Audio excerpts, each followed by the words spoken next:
All set now, ready to race. And the race is on. From the outside is Bagong Silang, Grand Sensation, Italia, Domec, Mount Panamao. Bagong Silang, Mount Panamao. Down on the inside, Domec, Italia. Gold-plated Key is moving up by the rally, Shining Gold, Grand Sensation, Jover, Success, Promise, and Replacement. Passing the half-mile post, Mount Panama, Bagong Silang, Italia.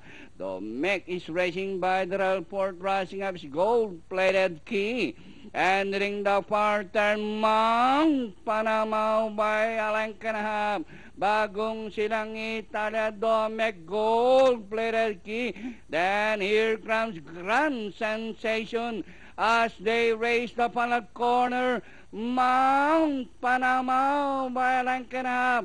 Bagong Silang, Gold-plated Key, Domec, and Grand Sensation. Entering the finish line, Mount Panama, Bagong Silang, Gold-plated Key.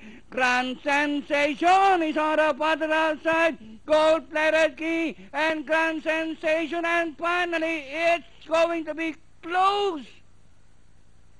Gold-plated Key and Grand Sensation, then comes Bagong Silang, Shining Gold, Mount Panama.